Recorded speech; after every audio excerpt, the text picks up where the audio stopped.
A parte que me cabe nesse seminário é para falar sobre a questão de apropriação cultural. Apropriação cultural. Estou nervoso, tá vendo? Você fez comigo? Eu já estava nervoso. Aí para a gente tratar da questão da apropriação cultural. São muitas questões que poderíamos dialogar sobre a relevância da moda, do direito e da integração social. Mas optamos em direcionar nossa fala sobre o assunto que nos parece ser um pouco mais incompreendido, que é a apropriação cultural. Primeiro e o mais importante a esclarecer é que a apropriação cultural significa alguns elementos específicos com relação a grupos culturais. Em especial, no caso que eu venho trazer para vocês aqui, é com relação à questões étnicos raciais. Tem uma jornalista, a jornalista Ana Carolina, que ela coloca da seguinte maneira: a escravidão puniu e privou pessoas negras de se manifestarem a sua cultura neste solo. A capoeira criminalizada, as religiões de matriz africana, como o candomblé, foram perseguidas e são perseguidas. Mulheres negras tiveram seus cabelos cortados e arrancados por usarem tranças, foram proibidas de usar turbantes e eram feridas por mulheres brancas por serem bonitas e atraírem a atenção sexual dos homens da Casa Grande. Eu começo a discussão aqui trazendo a seguinte reflexão. Com relação à questão da cultura negra, propriamente dita, diferente de outras etnias que hoje estão no nosso solo, que hoje habitam o Brasil, os meus ancestrais, eles não são imigrantes. Eles foram raptados e trazidos para a América, trazidos para outros continentes, de forma... foram sequestrados, muitas vezes mortos, mulheres sendo estupradas, mulheres sendo mortas, e foram trazidos para outros lugares, foram levados para outros lugares a contragosto. A história mostra isso, a história coloca dessa forma cruel a nossa imigração para outros lugares. Então, partindo desse princípio, a jornalista coloca que muitos dos que chegaram a essa terra chegaram com os seus costumes, cabelos, religião, roupas, e tiveram que deixar de ser sujeitos para se tornarem coisas. E, a partir daí, reconstruir uma nova identidade. Então, a apropriação cultural que a gente quer discutir aqui, e aí, fazendo esse link com relação à questão da moda, é que muitas discussões foram levantadas com relação a trajes específicos da cultura afro, que muitas vezes, por conta de um capitalismo muito selvagem, e aí a gente tem muito disso na moda, e aí traz todos os problemas de saúde, de comportamento, de se enquadrar dentro dessa caixinha que são colocados, a cultura afro acaba sendo colocada de forma banalizada, de forma mercantilista, e aí eu quero trazer alguns exemplos para vocês, não como uma afronta propriamente dita, mas, como esse seminário traz, trazer a questão da reflexão. Eu costumo dizer que, para a gente conseguir vencer todo e qualquer tipo de preconceito, em especial o racismo, só através da educação. Nós temos uma lei, que é a 10.639, de 2003, que ela não é obedecida dentro das escolas. O MEC instituiu essa lei para que a história africana fosse contada nas escolas municipais e estaduais e universidades, contando a verdadeira história da África, do que é a África propriamente dita. E quando a gente diz a África, não estamos falando de um país, mas estamos falando de um continente, com várias culturas, com várias pessoas, com várias categorias colocadas ali dentro. E hoje o que a gente tem dentro das escolas é uma discussão simplista, simplória, e muitas vezes trazendo o negro como uma vítima de uma história, como um coitadinho, aquela coisa toda, quando, na verdade, tem uma história muito rica por trás.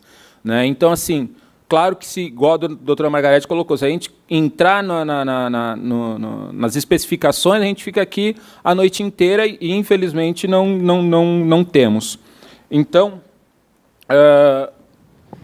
nesse primeiro slide aqui, a gente tem aquela discussão com relação daquela moça de Curitiba que teve câncer, teve que raspar o cabelo e estava usando um turbante e foi interpelada por uma outra jovem negra, trazendo a discussão do porquê que ela estaria usando aquele turbante. A discussão do turbante, tirando a questão de como foi tratado o assunto, e a partir desse caso a discussão tomou uma proporção muito grande nas redes sociais, principalmente, porque aí, onde todo mundo grita, ninguém tem razão, né? E aí a gente tem que trazer a coisa para o real, para o concreto, para a questão histórica. E quando eu digo que a gente tem que trabalhar as questões de direito, as questões da igualdade racial pela educação, é que quando o negro e o não negro se entenderem no mesmo ambiente, questões como as questões raciais, ou as questões com relação à homofobia, ou tantas outras questões que têm relação ao respeito e ao amor, a gente vai conseguir dar um passo à frente.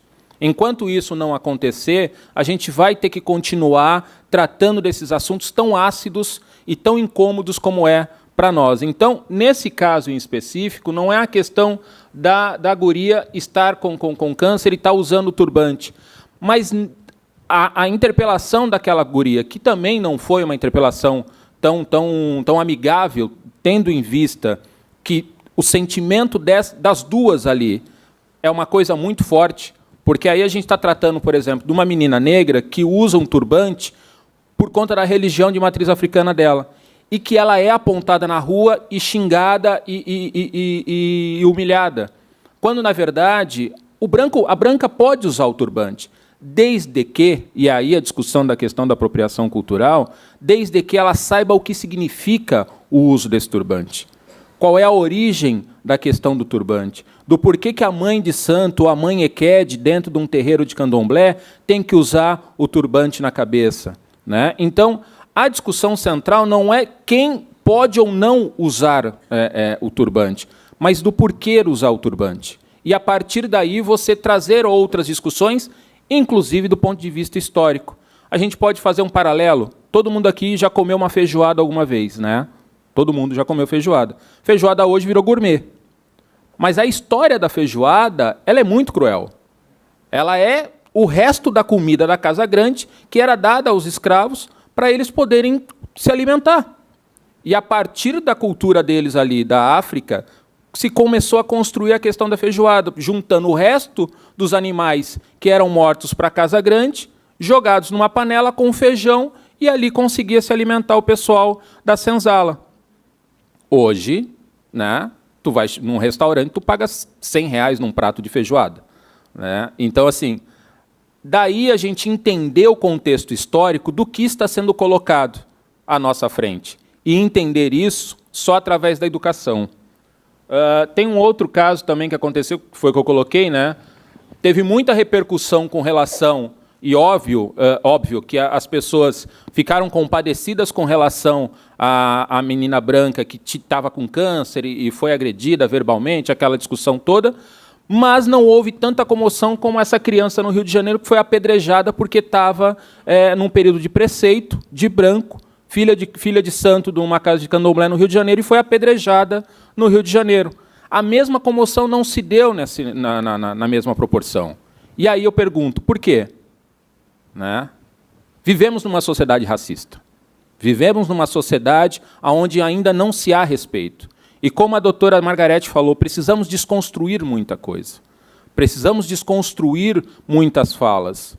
A religião de matriz africana, o candomblé, ela é uma religião como qualquer outra. O professor, o doutor Carlos Silva, meu mestre lá no NEAB FURB, ele coloca da seguinte maneira: existe a questão da religião e da religiosidade. Religiosidade, até quem é ateu tem essa discussão. Todo mundo acredita em algo ou prefere não acreditar em algo. Religião é poder. E a partir desse poder você começa a ter outras discussões. Só que a partir desse poder você também precisa ter o respeito. E quando perde esse respeito, isso aqui acaba acontecendo. A violência impera. E mais uma vez, é um mantra que eu uso, que é a questão da educação. As escolas não conseguem lidar com essa situação. As escolas não conseguem lidar com a situação de uma criança que começa a se identificar por uma questão de gênero. A escola não consegue lidar com a questão da gordofobia. O ambiente escolar, eu costumo dizer que é um dos ambientes mais cruéis que existem. Porque ali você tem o bullying e tem o racismo. As duas coisas andam juntas, né? Então, quando a gente discute a questão do racismo, está discutindo a questão do bullying também, mas cada um no seu quadrado. Porque um é crime, o outro também foi agora tipificado como crime com os seus agravantes. Então, assim, mais uma vez, eu vou continuar fazendo isso de um mantra mesmo.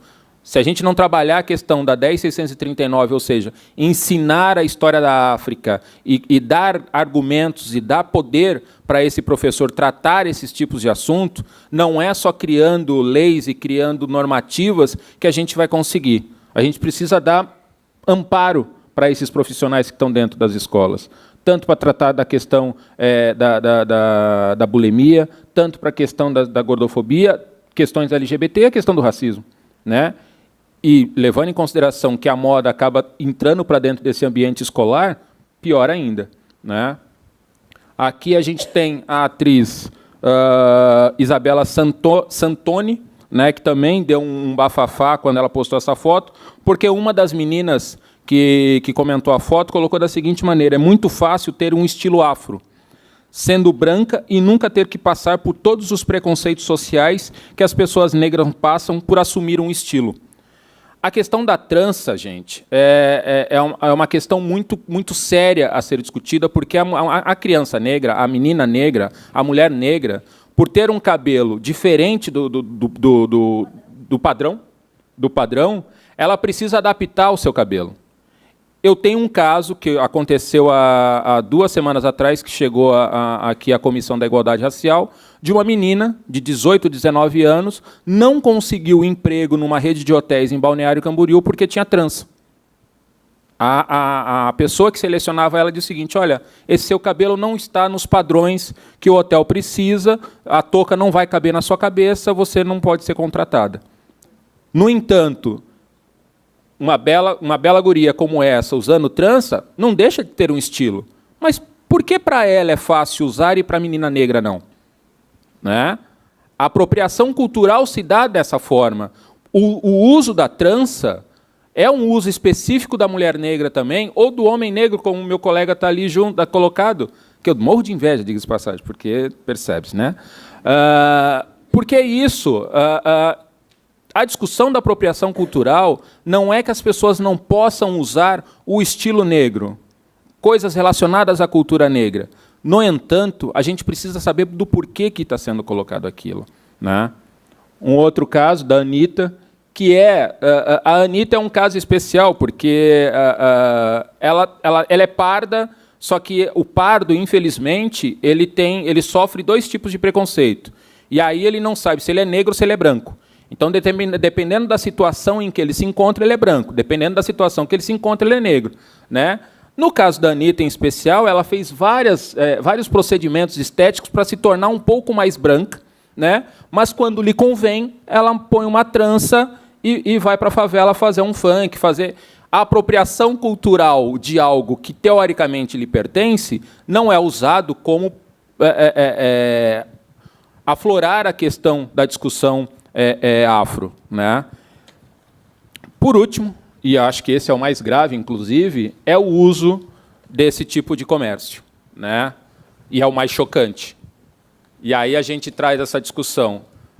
Essa focinheira era usada para castigar os negros e as negras, que eram faladores demais.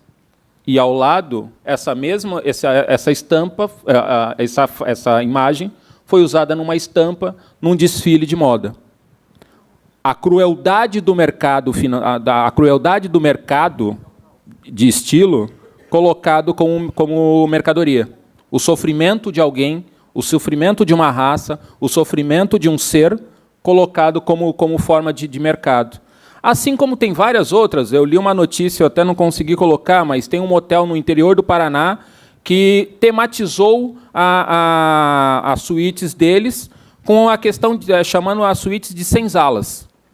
E entrando para dentro das suítes, tem lá correntes, chicote, jaula, bola de ferro, todos os acessórios que eram usados para afugentar ou para castigar os negros à época, usando como fetiche sexual.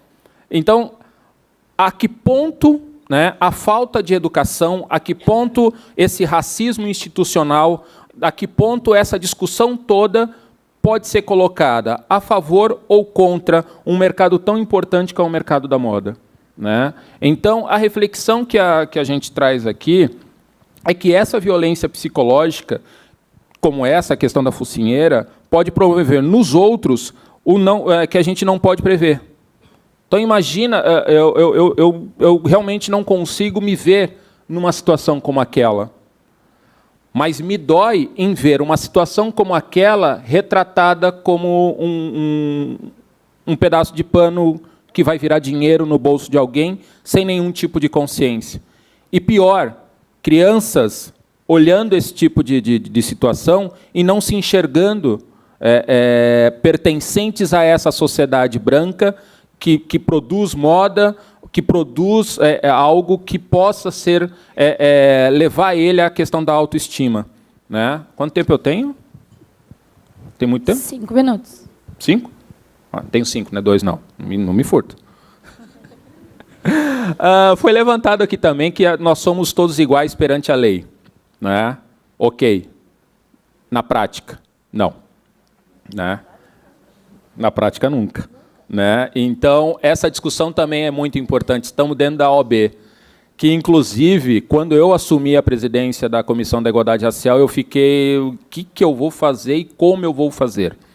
Porque há uma discussão hoje, estamos no meio de uma eleição presidencial e, concretamente, se tem esse fla-flu ideológico por trás das discussões. No entanto, discussões que tratam questões com relação às maiorias que são tratadas como minorias, mulheres e negros, dentro do Brasil, nós hoje somos mais de 52% da população parda e negra e as mulheres passam de 53%, ou seja, nós somos maioria no Brasil tratados como minoria, né? E, infelizmente, como o Brincas falou aqui, o Dr. Brincas falou aqui, quando você traz essa discussão à tona, ou você é rotulado como um lado ou outro da discussão, ou você está de mimimi, né? Ou seja, para mim é muito importante estar aqui hoje. Eu quero agradecer muito à doutora Gisele pela oportunidade. Foi uma sacada genial. Parabéns mesmo, doutora, porque trazer essa discussão da forma como foi trazido e ter a atenção e conseguir participar de uma atividade como essa faz com que eu tenha a certeza de que a advocacia não é um meio de vida, mas sim uma militância de vida. Tá joia? Obrigado.